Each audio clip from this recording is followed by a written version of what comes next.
Welcome back to another episode of the HempCast. I'm Flora Pastorero. Hemp has been around for thousands of years. The first European settlers to the U.S. began growing industrial hemp in the 1600s. Farmers in Lancaster County were eager to plant hemp, even naming towns after it, like East and West Hempfield townships. But by 1970, hemp was lumped in with marijuana and became illegal. Let's be clear, hemp is not marijuana. They are two very different plants from the cannabis family. Well, now that hemp is legal again, it is hotter than ever. Food, fuel, fiber, all made from hemp. Hemp is also said to have health benefits. CBD oil from hemp is in lotions, creams, and ointments, claiming to help with aches, pains, and inflammation. Our guest is Mike Riesinger of CBD American Shaman in Carlisle. So let's start at the beginning. What is the difference between hemp and marijuana? They both come from the cannabis family, but these are two very different plants. So tell me the difference between the two. Correct. The difference between marijuana and hemp. Marijuana is primarily used for your medicinal purposes as well as recreation. Obviously, we know it's becoming legalized more and more state by state. Generally has a 5 to 25% level of THC, which your delta-9 is the primary one. You're going to feel that psychoactive element, that high, that stoned, if you will. Hemp, on the other hand, has over 20,000 uses. Fuel, food, fiber, obviously largely medical as far as. So you said from the marijuana, it has what, the THC in it? Correct. And that's what makes you feel high and makes you feel stoned. Some people are lumping the two, and there's this misconception that you're also going to feel high or stoned from any type of a hemp plant. Is that possible? It's not possible. It's not possible to get a high or a stoned feeling from anything that's hemp-based. I think the misclassification comes whenever cannabis was made illegal years ago. They made just a broad classification of cannabis, not realizing that cannabis is the species and that then marijuana and hemp are both products of that species. So what they were looking to illegalize was that stoned high feeling, which is the THC, which is predominantly in the marijuana. The hemp has a very, very low trace amount. The average is 0.3% is the guideline. So 0.3% and under is considered industrial hemp, and that is not enough to get you high or stoned. So if I need to pass a drug test, for instance, a lot of employers are asking for a urine sample. Am I going to get flagged if I'm using any type of hemp product? Is that going to show up in a blood test or a urine sample? So we carry two different products here. Our 0.3% does stand a chance and has the potential to show up under a blood sample. But under that blood test, it's not going to look as an active user, if you would, from actively using a heavy THC compound in the sense of from a recreational or a medicinal use. It's just going to show from a trace amount point. Most urine samples aren't going to show, but then we also we make a 0.0% product, which actually has no THC into it. What we lose there is a little bit of the effectiveness of the product. There's a very symbiotic relationship between the THC and the CBD, which helps make each one of them more effective. So why is hemp so hot right now? It seems like everywhere you go, anything or everything that has to do with hemp, people are interested in it. What's behind this resurgence? I think we all know we're into that grassroots. We like dirt on our vegetables. We are, I think you see it all the time, overeducated or undereducated and over-medicated. And I think people are just starting to wake up and realize that, when you do the same thing over and over again and you continue to get the same result, expecting something different, that's insanity. So we're using tons of synthetics and tons of chemicals and big pharma drugs. And we're taking a prescription that is used to counteract this prescription that we're already taking. And I think people are sick of it. They want to feel healthy, and they want to feel healthy naturally. And so hemp is resurging and coming back because it's a completely natural, all organic way to help fight and give some alleviation to some of the things that plague us in our day-to-day. So the beginnings of hemp date back thousands and thousands of years, and I think the very origin was that it was used in textile products to make fabrics. What are some of the other uses of hemp? So, again, 20,000 plus different uses, they say, roughly. Big use, well, and not so much today, but we're going to get back to it. It's going to come. Fuel, food, fiber, forest products, trees, paper products, outside of just the extraction of from the health benefit side, the CBD oil side. So let's talk about the health benefits. This is CBD American Shaman. And what kind of products do you sell? CBD American Shaman here in Carlisle, we offer a very wide range of products. So the ancillary products, gummies, cookies, candies, things that I like to say are a way for you to conveniently fit CBD into your life.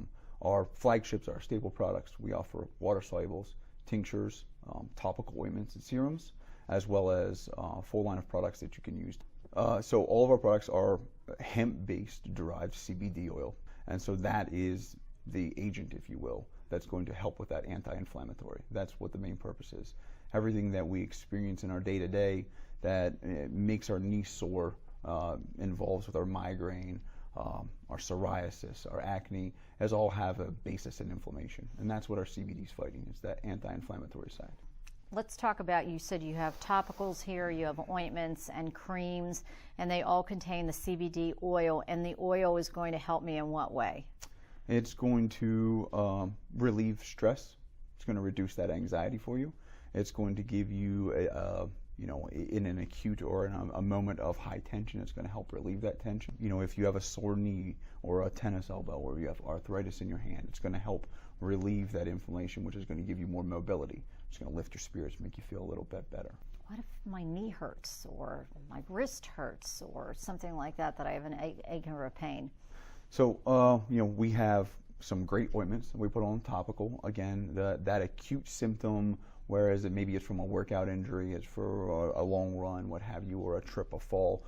Those are definitely where we're going to want to use that. So it's going to help relieve that inflammation that's in that knee or that's in that sore wrist, and it's just going to boost the mobility of that. What about your, you said you have a water-soluble product. What do you do with that, and how does that help me? So our water-soluble is unique to American Shaman in that we have a proprietary nanotechnology, which just what it means is it's breaking that oil molecule down to a much smaller size, which really increases the bioavailability, or for a lack of better words, it allows your body to absorb the product quicker, be more effective, and a little bit longer lasting. So with that, our water soluble is just what it says. It's soluble in water. So if you want to put it in your coffee in the morning, or tea, if it's just water you put in, so it makes it convenient that you can consume it throughout your day whenever it's convenient for you. And what are the health benefits of that? Everything that's carries or that has CBD in it, the benefits are going to be all paralleled. It's just more so of how are you able to conveniently get CBD into your daily regimen that makes it something that you can stand by and continue to use. So all the products are going to help with that relief or the reduction of inflammation. It just depends on the product as to how your body best responds from an absorption, or where that acute symptom is, where you need the relief. Can it help kids with seizures? Sure. Research suggests, the Epileptic Foundation is strongly suggesting that CBD oil, because of that reduction of inflammation, can help those with seizures have a massive reduction of those seizures on a day-to-day basis. If people are using hemp to control seizures, what is the difference then between using hemp to control seizures and getting a prescription for medical marijuana? So first, you have to be able to get a prescription for medical marijuana, whereas, we're legal. You can come in, no prescription needed. Secondly, anything you're going to get from a medicinal marijuana side is going to have a higher concentration of the THC. So you're going to have more of a likelihood of that high or that, that body buzz feeling with it. Whereas anything that's derived from industrial hemp is never going to have any more than that 0.3%, which is impossible to get any type of that high off of it. What's the misconception that you deal with, that people come in and ask you about hemp? What is that misconception? I think primarily everyone, we all just associate cannabis with marijuana. And so anytime you have anything that shows hemp, they believe is cannabis. And they're right, it is. Unfortunately, they also just assume hemp, marijuana, cannabis is all the same product. So the first question we get is, am I going to get high off of this? Will I fail a drug test on this? So I think there's a large misconception that they think anything cannabis, marijuana, hemp is all contains that THC or enough of it to feel high feeling. Do you feel like that's something that you're going to be able to overcome that? Sure, definitely, without a doubt. I mean, it's going to take time. It's going to take, that educate, inform, and promote that same method that we're trying to do. That's why we're sitting here. Everyone that comes in, we have American Shaman does great with, it's called ultra convergence chromatography, and essentially a fancy word for saying they provide awesome analysis of what is in each one of the products. So that's going to show you how much CBD oil and then how much THC.